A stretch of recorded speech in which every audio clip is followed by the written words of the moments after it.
معاشر المسلمين رحمكم الله. ورد عن النبي صلى الله عليه وسلم أن يوم الجمعة سيد الأيام وعيد المسلمين. وعن السلف الصالح أن الخطبة فيها مكان ركعتين، فإذا صعد الخطيب المنبر وسعى بالخطبة فلا يتكلمن أحدكم فقد ورد أن رسول الله صلى الله عليه وسلم قال: إذا قلت لصاحبك يوم الجمعة أنصت والإمام يخطب فقد لغوت. وفي حديث آخر: ومن لغى فلا جمعة له. أنصتوا واستمعوا وأطيعوا رحمكم الله. أنصتوا واستمعوا وأطيعوا رحمكم الله. أنصتوا واستمعوا وأطيعوا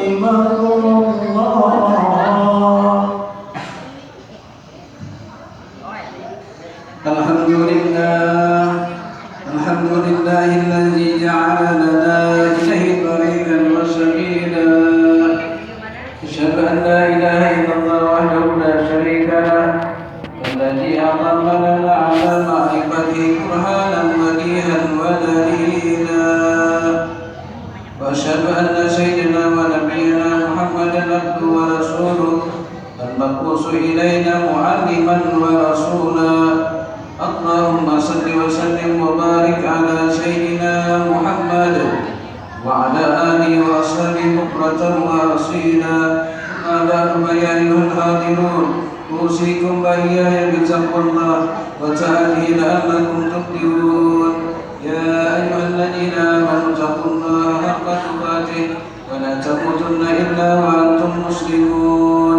Jemaah-jemaah yang dirahmati Allah Subhanahu wa taala, marilah kita meningkatkan takwa dan iman kita kepada Allah Subhanahu wa taala hingga tersimpan di dalam hati kita sampai akhir hayat kita. Jemaah-jemaah yang dirahmati Allah Subhanahu wa taala, orang-orang yang sudah meninggal dunia itu bermacam-macam. Ada yang baik dan ada pula yang buruk. Ada yang saleh dan ada pula sebaliknya. Ada yang ditangisi kematiannya oleh manusia dan ada pula yang diharapkan kematiannya. Masing-masing orang ini memiliki angan-angan yang berbeda-beda. Angan-angan mereka ini telah dijelaskan oleh baginda kita Rasulullah SAW.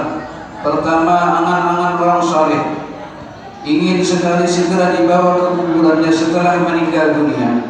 Disebutkan dalam Sahih Bukhari, Abi Sa'id Al-Khudri menceritakan, "Idza wada'atil janazah fahtamalaha ar-rijalu ala anaqihim fa in kana salihan qalat qaddimuni qaddimuni wa in kana ghairu salih qalat ya wailaha aina yajhabu." Jika jenazah diletakkan lalu dibawa oleh para laki-laki di atas pundak mereka, maka jika jenazah tersebut termasuk orang yang saleh semasa hidupnya, maka ia akan berkata, "Qaddimuni qaddimuni, bersegeralah kamu membawa aku." Jika ia bukan orang yang saleh, dia akan berkata, "Celaka, celaka aku, kemana mereka hendak membawanya." Jeritan jenazah itu akan didengar oleh setiap makhluk kecuali manusia. Seandainya manusia itu, kata Rasulullah, bisa mendengar, tentu mereka akan pingsan. Yang kedua, angan-angan dan keinginan orang-orang yang meninggal, yaitu ingin segera kiamat dipercepat. Disebutkan dalam hadis yang panjang yang dikeluarkan oleh Imam Ahmad dalam musnadnya bahwa ketika orang di dalam kubur bisa menjawab pertanyaan munkar dan nakir, kemudian datang kabar gembira dari Allah Subhanahu wa taala bahwa dia termasuk penghuni yang beruntung, yaitu surga, maka hamba tersebut memohon agar hari kiamat dipercepat kedatangannya. Hadirin, Ini adalah angan-angan orang yang saleh setelah melihat tempatnya di surga. Padahal hari kiamat adalah hari yang tersulit dan terberat bagi manusia. Ini sangat berbeda dengan kaum munafik dan orang yang lalai kafir. Mereka memohon kepada Allah agar hari kiamat tidak datang. Padahal di dalam kubur mereka mendapat siksa yang berat dan pedih.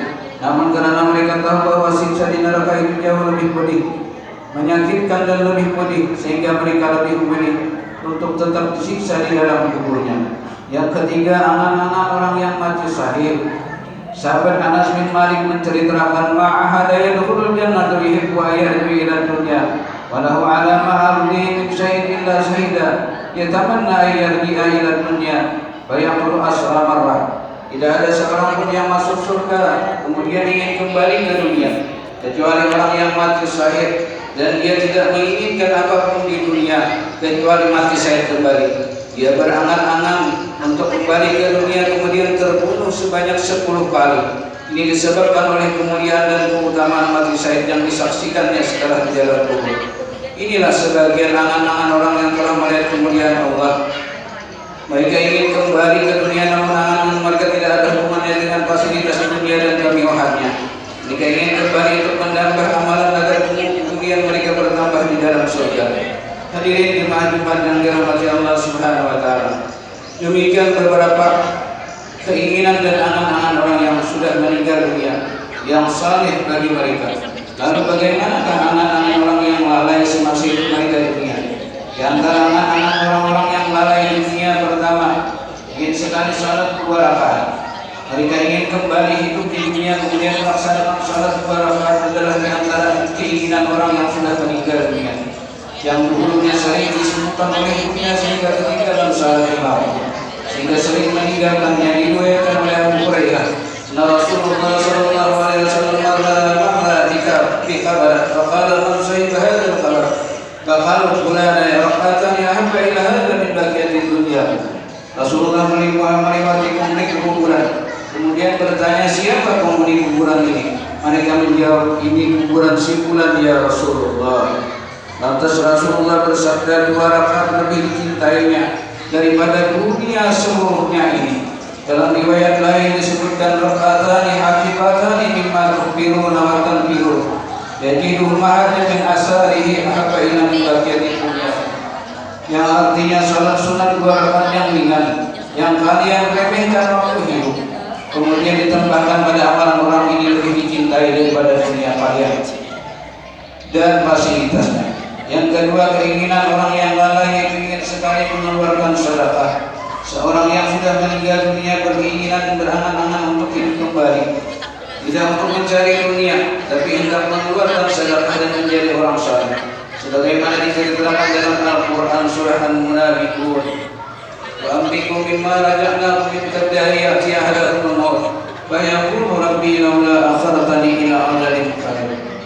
Dan sedekahkanlah sebagian dari apa yang telah kami berikan kepadamu sebelum datang kematian kepada salah seorang kamu di antara kamu.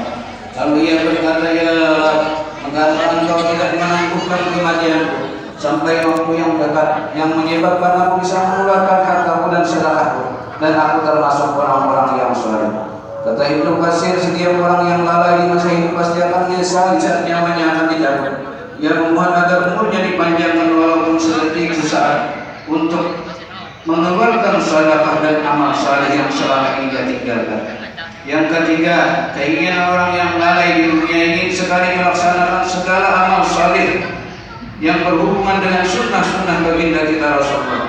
Angan-angan terbesar orang yang meninggal dunia adalah bisa hidup kembali walau sesaat dan melaksanakan amal saleh. Disebutkan dalam Al-Quran, hatta idza ja'a ahadakumul maut qala rabbi irji'uni la'alli a'malan salihan fima tarak. Demikian keadaan orang-orang yang lalai kafir hingga apabila datang roh dicabut oleh malaikat Israel kepada seseorang dari mereka, ia berkata, rabbi irji'uni la'alli a'malan salihan fima tarak. Ya Rabbi, kembalikan aku ke dunia agar aku berbuat amal saleh terhadap amal-amal yang telah pernah aku tinggalkan. Inilah keadaan yang dialami oleh orang-orang lalai kufar dari perintah-perintah Allah sewaktu masih hidup. di dunia. Saat kematian menjemput barulah ia sadar dan memohon agar Allah Subhanahu wa taala untuk menangguhkan kematiannya walaupun hanya sesaat, agar ada kesempatan untuk beramal saleh dan bersedekah. Tapi tentu angan-angan ini tetap hanya sebatas angan-angan yang tidak akan mungkin diwujudkan, karena Allah Subhanahu wa taala telah menetapkan orang yang sudah meninggal dunia tidak mungkin dikembalikan lagi ke dunia. Maka sudah sebatasnya para hadirin bagi kita yang masih berada di dalam negeri angan-angan dunia ini untuk melaksanakan angan-angan yang berupa keinginan untuk menambah dan memperbaiki amal sebagai bekal bertemu dengan Allah Subhanahu wa taala. Semoga kita termasuk orang-orang yang bisa memanfaatkan waktu di dunia ini untuk melaksanakan amal saleh. Amin ya rabbal alamin. Alhamdulillah wassalatu wassalamu ala Rasul Muhammad bin Abdillah kitabullah وقد عهد المتقون رجال بالقرآن فاستمعوا له وانصتوا لعلكم ترحمون. أعوذ بالله من الشيطان الرجيم. يا أيها الذين آمنوا اتقوا الله حق تقاته ولا تموتن إلا وأنتم مسلمون. بارك الله لي ولكم بالقرآن العظيم ونفعني وإياكم بما فيه من الآية والذكر الحكيم. أقول قولي هذا وأستغفر الله العظيم لي ولكم ولسائر المسلمين والمسلمات والمؤمنين والمؤمنات أستغفر الله إنه هو الغفور الرحيم. اللهم صل وسلم وزد وأنعم وتبتل وبارك بجلالك وكمالك على أشرف عبادك سيدنا ومولانا محمد وأنتم الصحابة رسول الله أجمعين. الحمد لله الذي جعل يوم الجمعة سيد الأيام. أشهد أن لا إله إلا الله وحده لا شريك له الملك الأعلى. وأشهد أن سيدنا ونبينا محمدا عبده ورسوله المبعوث رحمة للعالمين. اللهم صل وسلم وبارك على سيدنا محمد وعلى آله وصحبه ومن تبعهم حتى إلى يوم القيامة. أما بعد فيا أيها المسلمون أوصيكم ونفسي وإياي بتقوى الله وطاعته لعلكم تفلحون. أعوذ بالله من الشيطان الرجيم. إن الله وملائكته يصلون على النبي يا أيها الذين آمنوا صلوا عليه وسلموا تسليما. اللهم صل على سيدنا محمد وعلى آله وصحبه أجمعين وعلى بقية الصحابة والتابعين والتابعين ومن تبعهم بإحسان إلى يوم الدين وعلينا برحمتك يا أرحم الراحمين. أبينا يا رب العالمين. اغفر للمسلمين والمسلمات والمؤمنين والمؤمنات الأحياء منهم والأموات إنك على كل شيء قدير. اللهم إنا نسألك الهدى والتقى والعفو والغنى. ربنا آتنا في الدنيا حسنة في الآخرة حسنة وقنا عذاب النار. عباد الله إن الله يأمر بالعدل والإحسان وإيتاء ذي القربى والقربى وينهى عن الفحشاء والمنكر والبغي يعظكم لعلكم تذكرون.